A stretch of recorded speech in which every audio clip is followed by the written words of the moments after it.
So అంటే నేను life ఎప్పుడు నేను ప్లాన్ చేయలేదండి. అంటే బీటెక్ అయిపోయిన తర్వాత నేను అసలు బీటెక్లో ఉన్నప్పుడు బ్యాంక్ జాబ్ తీసుకున్నప్పుడు అసలు ఇండస్ట్రీ నా లైఫ్లో ఉందని నాకు తెలియదు. ఇలా వచ్చా దేవుడు అనేవాడు ఒక మార్గం చూపించాడు, అక్కడ పటాస్ అయిపోయింది. దేవుడే అటు అంటే నువ్వు అంటారు డెస్టినీ అంటారు చూసారా, మనం ఏం ప్లాన్ చేసిన జరగదు. పర్టికులర్గా నా లైఫ్లో నేను ప్లాన్ చేసిన ఏది జరగదు. నేను ఇలా ఉండాలి అనుకుంటే అది ఎప్పుడు జరగదు. నేను ఎప్పుడు నేను ఆ సిచ్యువేషన్కి అది నాకు ఉపయోగపడుతుందా, నేను కష్టపడతా చేస్తా, దాని రిజల్ట్ వేరే దానికి తోడే అలా మన లైఫ్ వే అనేది వెళ్తుంది తప్ప మనం ప్లాన్ చేసుకొని ఇదే అవ్వాలి అనుకుంటే ఎప్పటికీ అవ్వలేం, ఇంకెక్కడే ఉండిపోతాం. వచ్చిన అవకాశాన్ని యూజ్ చేసుకుంటూ పోవడమే. అది ఎక్కడ నిలబెడుతుందో తర్వాత విషయం. అది మన డెడికేషన్, మన హార్డ్ వర్క్ మీద డిపెండ్ అయి ఉంటుంది. మనం వెళ్ళే వే కరెక్ట్గా ఉంటే అదే మనల్ని ఏదో పర్టికులర్గా డైరెక్టర్ అవ్వాలి, పర్టికులర్గా అవ్వాలంటే అని ఇప్పుడు నేను స్టార్టింగ్ వచ్చి పర్టికులర్గా ఆర్టిస్టే అవ్వాలని వచ్చాను అనుకోండి, నా అక్కడితో పటాస్ అయిపోతుంది నాది. ఆర్టిస్ట్ పక్క నుంచి వాళ్ళు రైటర్ని గుర్తించారు, సో రాయడం స్టార్ట్ చేశారు. సో ఇప్పుడు రైటప్ ఎంత ఉందో ఆర్టిస్ట్ కొంచెం తగ్గినా ఇక్కడ వరకు ఉంటుంది, ఇక్కడ తగ్గినా ఇక్కడ ఎక్కువ ఉంటుంది. సో ఇక్కడ నుంచి వేరేది వస్తుంది. సో మనం ఎప్పుడు ఒకదాన్ని ఫిక్స్ అవ్వకూడదని నేను అనుకుంటా. అంటే అందరూ అంటారు చిన్నప్పుడు మన పెద్దలు అంటారు గోల్ పెట్టేసుకొని ఏం చేస్తావు, నీ గోల్ ఇది అయిపోవడం కాదు.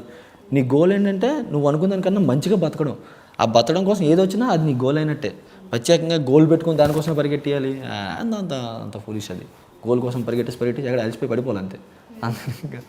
ఇప్పుడు ఎదురుగా ఎదురు ఆ క్లాస్ అరటిపండు ఉంది, పరిగెట్టి ఇక్కడ పక్కన ఉన్న బిర్యానీని ఇవన్నీ వదిలేసి వెళ్ళి అరటిపళ్ళు తిని ఏం చేస్తాం, ఈ పక్కన బిర్యానీ తిని రెస్ట్ తీసుకొని అది తీసుకొని వెళ్ళి ఇంకా మంచిగా ఉంటాయేమో.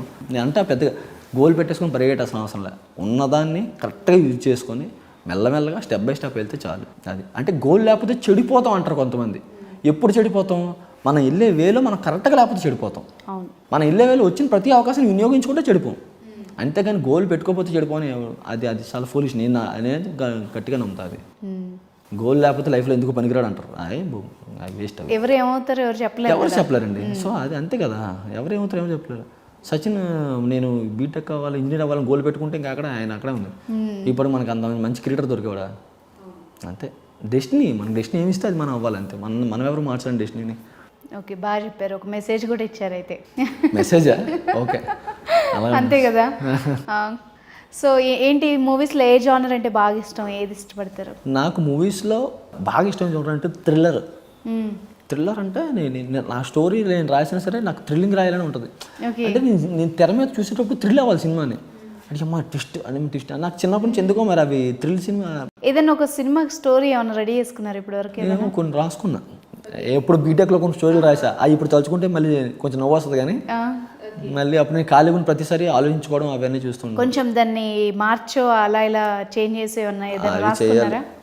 అప్పుడు నేను మన ఫ్రెండ్స్కి చెప్పడానికి కొన్ని కోతి కథలు రాసేవాళ్ళం అండి. అవి ఇప్పుడు చెప్తే బాగోదు. అవి ఎప్పుడో 6 సంవత్సరాల క్రితం కదా. కొంచెం మార్చండి. ఇప్పుడు నేను మళ్ళీ నా మైండ్ ఇప్పుడు కొంచెం అప్డేట్ అయ్యాక నేను వేరే జోనర్లో ఆలోచించడం మొదలుపెట్టాను. కానీ ఏదే జోనర్ ఆలోచించినా నా థ్రిల్లర్ దగ్గరికి వచ్చి ఆగుద్ది. థ్రిల్లర్ రాయాలి నాకు అదొక ఇది ఒక మంచి సినిమాకి స్టోరీ రెడీ చేయగలుగుతారా? చేస్తాను థ్రిల్లర్ ఖచ్చితంగా. నాకైతే ఐడియాస్ ఉన్నాయి, బట్ అవి పార్ట్గా ఐడియాస్ ఉన్నాయి. అవన్నీ కరెక్ట్గా చేస్తే ఒక మంచి స్టోరీ అవుద్ది. మధ్యలో గ్యాప్ దొరకట్లా. ఒకవేళ మీ దగ్గర మంచి స్టోరీ ఉందంటే ఏ డైరెక్టర్ దగ్గరికి వెళ్ళి వినిపిస్తారు మీరు? డైరెక్టర్ దగ్గరికి ఫస్ట్ ప్రొడ్యూసర్ దగ్గరికి వెళ్ళాలి. డైరెక్టర్ దగ్గరికి వెళ్తే ముందు మనకు అది దొబ్బేస్తారు. ప్రొడ్యూసర్ దగ్గరికి, మాకు మంచి ప్రొడ్యూసర్ దగ్గరికి వెళ్ళాలి. ఓకే, తర్వాత ఆయన ఏ డైరెక్టర్ చేతిలో పెట్టాలి, ఏ హీరోని తీసుకోవాలి, ఎలా ఏమన్నా థాట్స్ ఉన్నాయా? అలా ఏం లేదు. థ్రిల్లర్ సబ్జెక్ట్ కాబట్టి అంటే నాకు ఏ డైరెక్టర్ని తీసుకోవాలంత నాకు అంత అనుకోలేదు. కానీ యూజువల్గా హారర్ థ్రిల్లర్ అనగానే కొందరు డైరెక్టర్స్ ఉంటారు కదా. ఇప్పుడు లవ్ స్టోరీలు కొందరు బాగా తీస్తారు, ఈ యాక్షన్ అందరూ అన్ని బాగా తీస్తున్నారు. ఇప్పుడు మీ ఫేవరెట్ డైరెక్టర్ ఎవరు?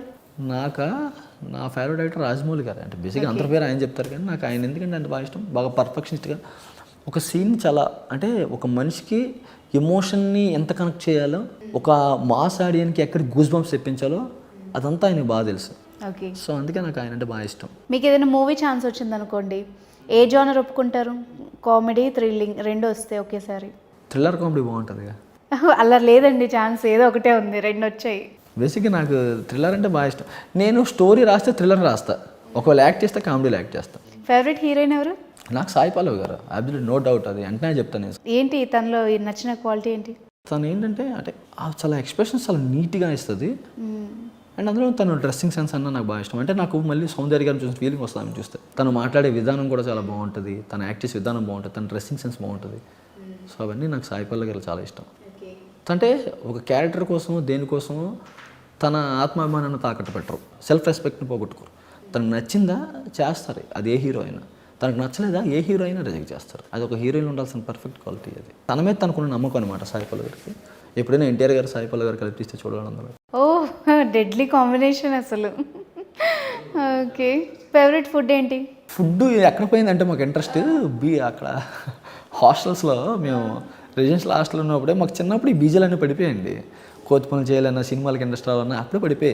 మాకు అక్కడ ఫుడ్ అంటే ఎలా ఉండదంటే మార్నింగ్ టిఫిన్ 4 ఇడ్లీలు ఇచ్చేవారు, 3 ఇడ్లీలు ఇచ్చేవారు. నీకు ఆకలి అయిపోయినా 3 ఇడ్లీలు తిని బతకాలి నువ్వు. నీకు మధ్యాహ్నం అన్నం పెట్టేవారు, ఆ కర్రీ ఏంటో తెలుసుకోవడం గంట పట్టేది ఇది. సాయంత్రం కర్రీలు కూడా అలాగే ఉండేవి. ఒక అన్నం కోసం ఒక యుద్ధం చేయాల్సి వచ్చేది అక్కడ. హాస్టల్ అంటే ఎలా ఉండేది అప్పట్లో, మేము చదువుకున్న టైంలో అసలు గవర్నమెంట్ పట్టించుకునేది కాదు మా హాస్టల్స్. అట్లా ఉండేది అనమాట అప్పట్లో. అప్పుడు ఫుడ్ మీద అంటే తినడం ఇంట్రెస్ట్ పోయింది. అప్పుడు పోయిందా? ఓకే. అప్పుడు చికెన్ మాకు ఎప్పుడు 6 నెలలు ఇంటికి వెళ్తేనే చికెన్, మాకు చికెన్ ఉండేది కాదు. ఎప్పుడో ఒక చికెన్ ముక్క తింటే అదో పెద్ద బంగారంలో చూసేవాళ్ళం అప్పుడు. సో అందువల్ల నాకు పెద్ద ఫుడ్ మీద అంత ఏం లేదు. సో ఇందాక అన్నారు కదా ఇన్స్టాలో మీకు మెసేజెస్ వస్తాయి, ప్రపోజల్స్ వస్తాయి. పాపం ఎవరైనా సీరియస్గా ట్రై చేస్తున్న వాళ్ళు ఉన్నారు అందులో? నేను ఆ రిక్వెస్ట్లు చూస్తానండి, చూసి మళ్ళీ పట్టించుకోవాలి. రిప్లై కూడా ఎవరా? నేను ఇవ్వను. అంటే ఇచ్చినా మళ్ళీ వాళ్ళకి హోప్ అనవసరం క్రియేట్ చేయడం ఎందుకని చెప్పి. ఏం అడుగుతారు అసలు? కొంతమంది డైరెక్ట్గా హరి గారు మీరంటే మాకు ఇష్టం అండి, మీరు బాగా చేస్తారు అన్నట్టు. మీకు లవర్ ఉందా, గర్ల్ ఫ్రెండ్ ఉందా? ఓకే, ఇండైరెక్ట్గా అడుగుతున్నారా? కొందరికి క్యాన్ ఆ తర్వాత ఆ షూస్ అయిన తర్వాత ఇంకా వెంట తగ్గిపోయి. ఓకే, ఆ షూస్ అయిన తర్వాత అందరూ ఆ మెసేజ్ మీరు ఆ షూ నిజంగా లవర్ సార్ అంటారు. ప్రజెంట్ అయితే మీరు వేకెన్సీ ఉందని చెప్పేశారు మరి కెమెరాలో ఎన్ని రోజులు. సో చాలామంది అంటే మీరు యూత్ కాబట్టి, యూత్కి దగ్గర అయ్యారు కాబట్టి మిమ్మల్ని క్వశ్చన్ అడుగుతాను. చాలామంది టాలెంట్ ఉంటుంది, అటు జాబా లేకపోతే ఇష్టమైన ప్యాషన్ వైపు వెళ్ళాలా, స్ట్రగుల్ అవుతూ ఉంటారు. ఆ టాలెంట్కి తగ్గ అవకాశం వస్తుందా రాదా అని ఆలోచిస్తూ ఉంటారు కదా. సో వాళ్ళకి ఏమైనా మెసేజ్ ఇస్తారా మీ సైడ్ నుంచి? టీవీలో వాళ్ళని చూసి వాళ్ళు అయ్యారు కదా మనం ఎందుకు అవ్వలేము అని అనుకుని వచ్చేవాళ్ళు అలాంటి వాళ్ళు. సరే నేను సిన్సియర్గా ఖచ్చితంగా చేయాలి, నాలో ఇది ఉంది, నేను చేయగలను. ఎవడు నన్ను తోసినా, ఎవడు నన్ను తొక్కినా, నాలో టాలెంట్ ఉంది కాబట్టి నేను బతకగలను, ఎవరిని ఇబ్బంది పెట్టకుండా ఉండగలను అనుకున్న వాళ్ళు వచ్చి సిన్సియర్గా ట్రై చేస్తే సక్సెస్ అవ్వచ్చు. కానీ కొంతమంది అయితే మామూలుగా వాళ్ళు అయ్యారు కదా మనం కూడా అవుదాంలే. నేను చాలామంది చూస్తాను, అలా నేను రాసేస్తాను అని అంటారు. ఏం రాస్తారంటే ఏదో నీ పక్కన చిన్నదని. అంటే అది కాదు కదా, నువ్వేమనుకుంటావో దాన్ని కరెక్ట్గా అంటే మనం వెళ్ళే వే కరెక్ట్గా ఉంటే మనం రావచ్చు, తప్పులేదు. జాబ్ చేసుకోవచ్చు అంటే బేసిక్గా నేను జాబ్ చేయొద్దని చెప్పను, కానీ ప్యాషన్ ఉండాలన్నమాట. ప్యాషన్ నీకు నువ్వు సక్సెస్ అవ్వగలను అని నేను ఖచ్చితంగా సక్సెస్ అవుతా, నేను చచ్చినా బతికినా దానికోసమే నాకు ఖచ్చితంగా అవ్వాలని ఉంది అనుకుంటే మాత్రం రావచ్చు ఇండస్ట్రీకి వచ్చిన ఇండస్ట్రీలో కూడా మంచి అవకాశాలు ఉంటాయి. మనలో టాలెంట్ ఉన్న వరకు ఇండస్ట్రీ మనల్ని ఆదరిస్తుంది. లేదు మన ఏదో టైం పాస్ అనుకున్న మాత్రం జాబ్ చేసుకోవడం బెటర్ నన్ను అడిగితే. నీలో ప్యాషన్ ఉందా వచ్చేసి పర్లేదు. ఇండస్ట్రీ మనకి దెబ్బల్ని ఇస్తుంది.